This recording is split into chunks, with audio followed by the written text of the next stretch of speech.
today on Ag Etc. I visit with this week's Young Leader in Ag, Eva Hendrickson.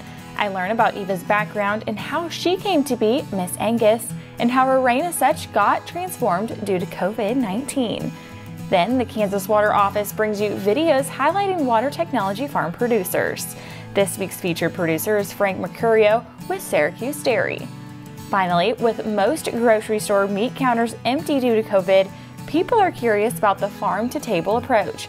K-State meat science specialist Dr. Elizabeth Boyle has all the answers about processing your own animals and rules and regulations when it comes to selling meat products. It's all coming up on Ag Etc. Stay tuned. Watch Ag AM in Kansas online at agaminkansas.com. These days, no one can afford to take the risk of being without financial protection against high health care costs, not even for a few days. Kansas Farm Bureau health plans offer short-term health care coverage to fill in those temporary gaps. Short-term health plans can provide you with medical coverage when you are between health plans, helping lower your potential financial risk. Learn more at kfbhealthplans.com or contact a Farm Bureau financial services agent near you.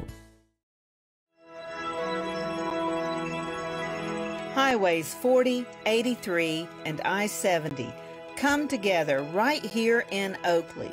Roads that lead to businesses, to magnificent rock formations, to scenic vistas, to places where legends were made.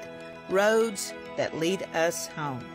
Discover Oakley, the gateway to western Kansas.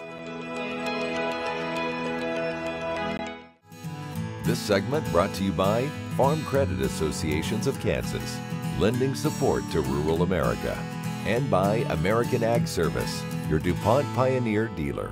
Welcome back to Ag AM in Kansas. I'm Britton Rucker. Next, I bring you this week's Young Leader in Ag, Eva Hendrickson. Welcome, Eva. Thank you for having me.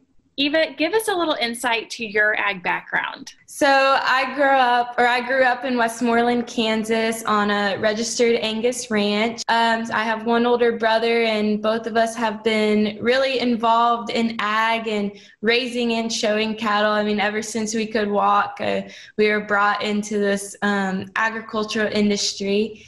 And just kind of some things that we've been involved in and I've been involved in is just the daily activities of, we've made breeding decisions, herd management, herd health, and nutrition decisions ever since I was younger. And so that's just kind of grown my passion for the cattle and agriculture industry. And you actually attend Oklahoma State University. Was that your natural next step? Actually, no, it was not. So, like I said, my brother is 2 years older than me, and he went to Oklahoma State. And I always said that I would not follow his footsteps. I was not going to be his shadow down there and just follow him and wherever he went.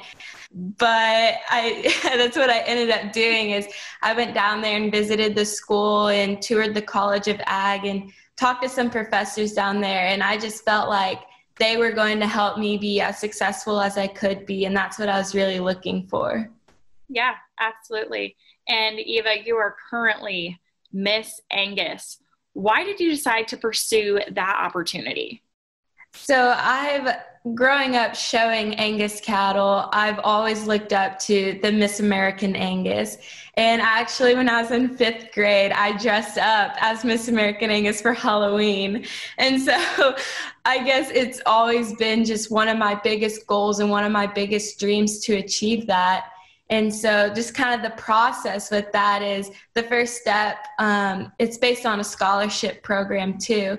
And so it's to win my state scholarship after my senior year of high school. So I achieved that step. And then the next step was to place top 5 in the national scholarship. And I was able to do that. And then going through the whole contest, it consists of an interview, a speech, impromptu questions, and taking a quiz. And so, I mean, there's 5 of us from all across the country, very well educated, very smart, beautiful girls. And so, I mean, I was just blessed to be able to be in that contest and then being able to achieve one of my biggest goals and dreams was just awesome. Absolutely. And congratulations to you for achieving that. Thank you. And with a lot of livestock shows not happening due to COVID, how has that affected your year as being Miss Angus? Yeah, so as Miss American Angus, there's several shows that are required for my attendance to be there to pass out ribbons and banners and talk to junior exhibitors. And so two of our biggest shows that weren't allowed to happen this spring was one in Reno, Nevada, and one in Timonium, Maryland. And I was really looking forward to those two shows, but I wasn't able to go. And so just kind of, you know, switching things up and utilizing social media a little more. And to wrap up, Eva, what would you say to someone wanting to be a young leader in ag and potentially one day being in your footsteps? I would just tell them to focus on their leadership skills and do anything and everything they can to keep honing in those skills. Like, I've attended several leadership conferences, and that's just made me a better leader, because I mean, if it's just one little thing you learn, you can utilize that in your life. So I just tell them to get out there and talk to people and just do everything they can to achieve their goals as well. Absolutely. Well, Eva, thank you so much for being on the program. Thank you for having me. I'm Britton Recker, and this has been Ag AM in Kansas.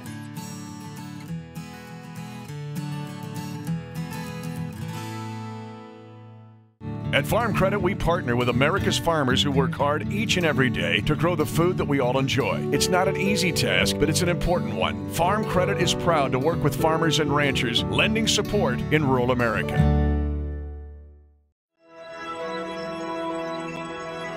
Highways 40, 83, and I-70 come together right here in Oakley. Roads that lead to businesses, to magnificent rock formations, to scenic vistas, to places where legends were made. Roads that lead us home. Discover Oakley, the gateway to western Kansas.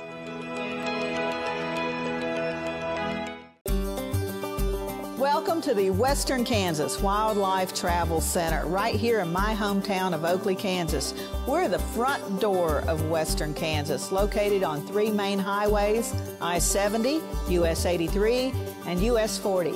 And all those roads lead to history, beautiful scenery, and adventure, no matter which direction you go. We now have an IHOP.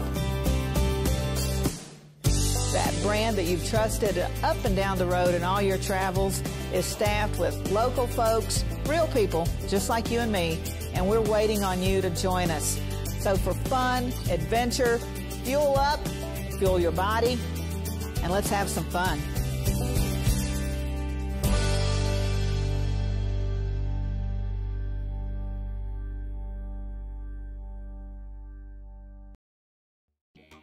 The Kansas Wheat Innovation Center in Manhattan is rediscovering ways to get improved varieties and new genetics in the hands of farmers faster. Grower-led and checkoff-funded research initiatives are bringing about positive change. This grassroots leadership provides a strong voice in Topeka and Washington, D.C. Now is the time to partner with Kansas Wheat in moving wheat forward. Kansas Wheat Commission and Kansas Association of Wheat Growers. Farmers investing in their future and yours. Log on to rediscoverwheat.org. This segment brought to you by Kansas Corn. Learn more at kscorn.com. Welcome back to Ag Etc. Next, the Kansas Water Office brings you videos highlighting water technology farms, this week being Frank Mercurio with Syracuse Dairy. I'm Frank Mercurio.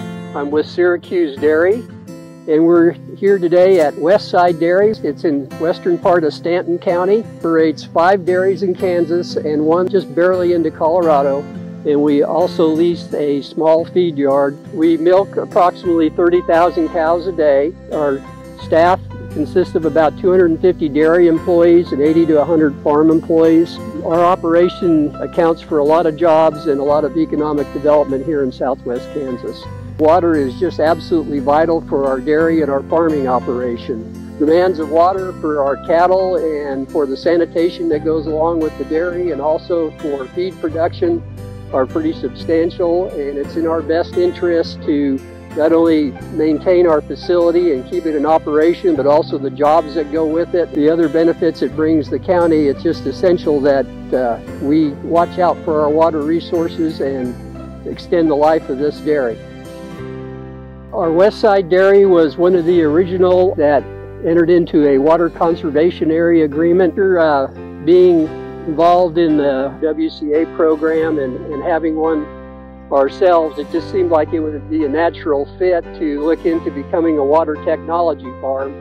We're a little bit unique in that we're not strictly farming, that we also have the livestock or dairy component. A multitude of things to look at when we look at water conservation. We are in the very first year of our water technology farm. This has been a very challenging year. We're running a little bit behind. Initially, we are going to install some soil moisture monitors in our irrigated fields, which also receive wastewater. We're going to use the Grow Guru technology, but we're also going to use the salinity monitor component to make sure that we're not adversely impacting our soils with the wastewater. Another thing we're going to do is install a filtration and recycling system so that we can filter and reuse some of our wastewater for some of the basic barn flushing. That'll help us save on some groundwater. We'll be able to pump less groundwater. If things go according to plan, we're hoping to save about 50 acre-feet per year. So water conservation is pretty difficult in an organization like ours where feed production is paramount. We need a good, abundant, high-quality supply of water for our cattle. But our real motivator is we love what we do. We love agriculture. We love Western Kansas. We love our way of life. And it's just part of the challenge that we have to undertake and succeed at in order to maintain what we love. When I return, I visit with Dr. Elizabeth Boyle about all things farm to table. Sure Crop Fertilizers was started by my father, Don Sherman, and my mother, Shirley Sherman. Family business that started in the 80s. We predominantly focus on plant nutrients and what we can do to give growers better responses with the fertilizer dollars that they do, and what we can do to make those things work better for the grower. We're based out of Seneca, Kansas. We work with growers in their soil analysis to figure out what they need, and then we can put those in a blend that gives them the best results, and so that we can deliver that direct to their farm so that they have those nutrients where they need them, when they need them, and so that they can apply them in a manner that's very efficient to them and works well on their planting systems and what they're doing. Sure Crop Fertilizers has been around for a long time. We always say we're big enough to take care of everything you need, but we're small enough to do it quickly. You can get a hold of us at 1-800-635-4743. Our website is surecropfertilizers.com, and you can always email me at Corey@surecropfertilizers.com, and with any questions you have, we'll be glad to answer it and work with you. Valley Vet Supply is devoted to providing information and professional quality products at reasonable prices. Valley Vet Supply. This segment brought to you by Kansas Farm Bureau, the voice of agriculture. To join today or for more information, go to kfb.org or find us on Facebook and Twitter. Welcome back to Ag AM in Kansas. I'm Britton Rucker. With most grocery store meat counters empty due to COVID, people are curious about the farm-to-table approach. Speaking with me now is K-State Meat Science Specialist, Dr. Elizabeth Boyle. Welcome, Dr. Boyle. Thank you. Thank you for having me here today. Now, if one is wanting to support local and wanting to purchase livestock straight off the farm to process, what are some processing options for people? There are a variety of processing options people can look at. Typically, if you're going to purchase an animal and consume all of the meat yourself, you would most likely take it to a custom facility. Custom facilities will process the animal, the package will come back not for sale, meaning that only the person who owns the animal can consume that product, they and their family. The other options are to go to a state or federally inspected facility. So if you were wanting to make sure that the meat was harvested under inspection and processed under inspection, and you were looking at maybe reselling some of the meat, if you're going to sell it only in the state of Kansas, you could process it at a state facility. But if you wanted to go across state lines, you would need to process the meat at a federally inspected facility. Now, a fourth option would be to harvest the animal yourself. So that's not a task to be taken lightly, because even though you're not in a plant, there are still regulations associated with harvesting meat at home. And what are some of those regulations? So some of those regulations are, if you own the animal, you can harvest the animal. However, you can't ask your neighbor to come and help you harvest the animal, which I found very interesting because they aren't part of the animal owner. You can't pay someone to come in and help you harvest. So according to the Kansas Department of Agriculture Meat and Poultry Inspection, that's not permitted as well. So you, as the owner, can harvest the animal, but then you also have to think, if I harvest this animal, what am I going to do with the offal? Mm-hmm. Where am I going to harvest it that I can do it humanely and follow humane handling practices? If I buy the animal from a producer, can I harvest it on their property if they're on a farm? And the answer is yes, if they give you permission to harvest on their property. If they cannot help you do the harvest, you would still have to do the harvest yourself. Now, say you go in on a purchase with two people. Can both people process that animal together? If both people are owners of the animal, then yes. So you can't harvest the animal, sell the meat, and have two owners at the meat sale point. It has to be at the point where the animal is actually purchased. Then both owners of the animal can harvest the animal. Now, you touched on this earlier, but if you process that animal at your own property, what do you do with the waste and the stuff you don't eat? So with those parts and pieces, you have to decide, do I want to compost it? It's going to be kind of smelly depending on what you have available for composting facilities on your own personal property. You could check with your waste management company. So would they take it for you? You don't want to just dump it in the trash barrel, assuming they're going to take it. You need to check with them first to see if they are willing to haul it away. You could burn it if your local regulations allow burning. I mean, depending on which city and which county you're in, you may or may not be able to burn the offal. But you've basically got three options, either, a fourth, you could bury it. So again, it's going to depend on what your county regulations are if they allow you to bury the offal in your backyard, whether you can compost it, whether you can have it hauled away by a trash company, or whether you burn it. But you have to plan for those things in advance. You certainly don't want to be harvesting a hog or harvesting the beef and then say, oh my gosh, now what do I do? You want to have all that lined out in advance. When we return, I'll have more with Dr. Boyle here on Ag Etc.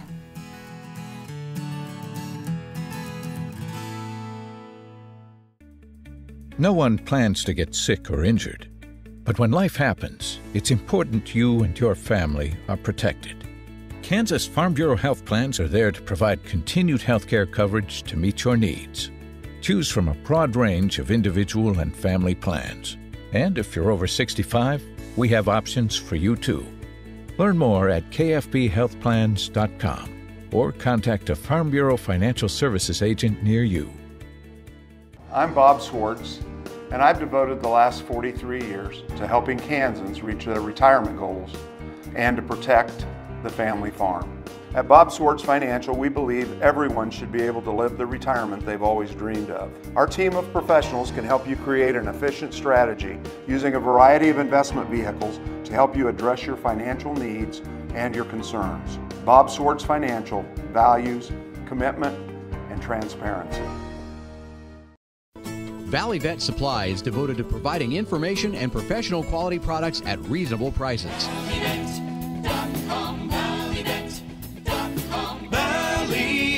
Supply.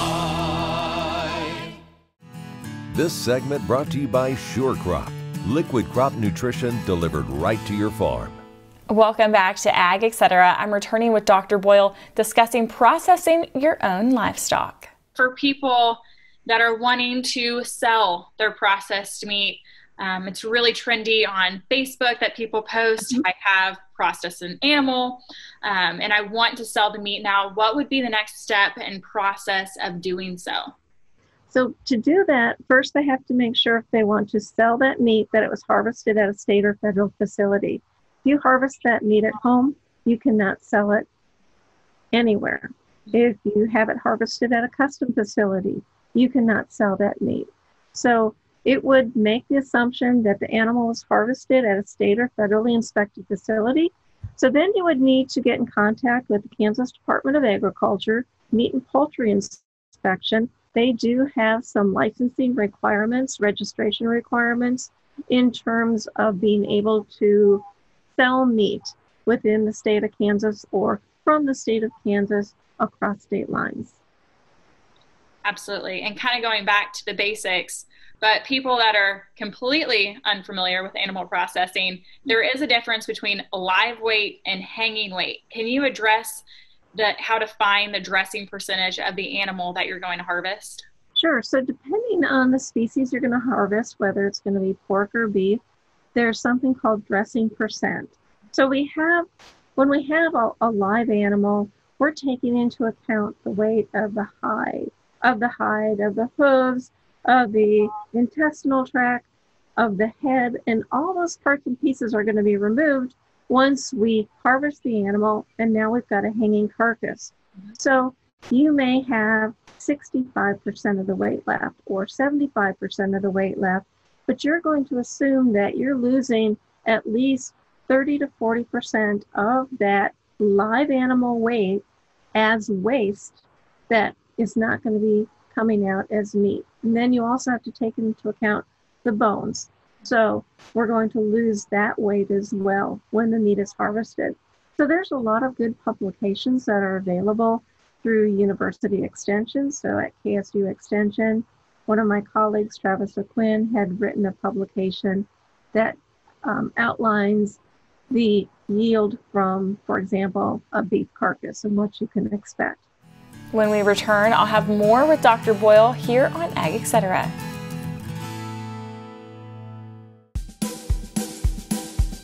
Okay, looks like it's time for our tour. Welcome to the Fort Wallace Museum. Here at the museum, you're going to find some really interesting stuff like our replica stagecoach from the Butterfield Overland Dispatch. We've got facades from the fort buildings. We've got an 1870s flag. There's a plesiosaur that was discovered locally. We've got the Ray pump organ collection. We're a little bitty place with a great big story, and we'd love to have you. In 1821, a trade route was opened from Missouri in the United States across prairies and mountains to Mexico. In 2021, we will mark 200 years of epic conflicts and grand adventures, larger-than-life personalities, and sweeping landscapes. Join us on an historic journey. The Santa Fe Trail lives on. Find us on social media or santafetrail.org. Kansas Corn reminds you that E15 fuel is the right choice for every kind of driver. For the car enthusiast, E15 has higher octane. For the thrifty driver, E15 is priced lower than regular unleaded. For the nature lover, E15 provides cleaner air. For the shopper who buys local, E15 has more ethanol from our Kansas corn farms. Choose E15 for a higher octane, lower price, cleaner American fuel. Message from the Kansas Corn Commission. Learn more at kscorn.com. At Farm Credit, we partner with America's farmers who work hard each and every day to grow the food that we all enjoy. It's not an easy task, but it's an important one. Farm Credit is proud to work with farmers and ranchers, lending support in rural America. This segment brought to you by Santa Fe Trail Meats in Overbrook. Let us help feed your family. Welcome back to Ag Etc. I'm visiting with K-State meat science specialist Dr. Elizabeth Boyle about processing and storing your own meat products. So what are some proper storage techniques when it comes to storing fresh meat? When you're harvesting an animal and you're obtaining meat, you have to decide, do I want to vacuum package all the parts and pieces?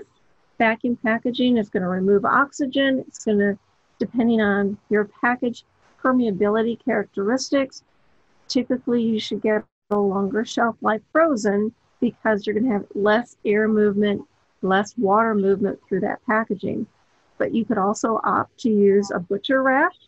You could use a plastic saran wrap, or like the self-storage bags.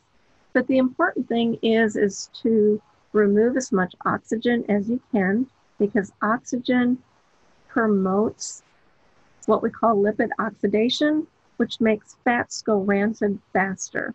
And fats even go rancid when they're in the freezer. So there's recommended freezing times in terms of how long to keep a piece of meat. And there's some really good charts online with both FDA and USDA on frozen storage time. So when you've got this fresh meat, you either vacuum package it or you put it in butcher wrap or other type of packaging, then you need to freeze it, because no one's going to consume all of that meat at once.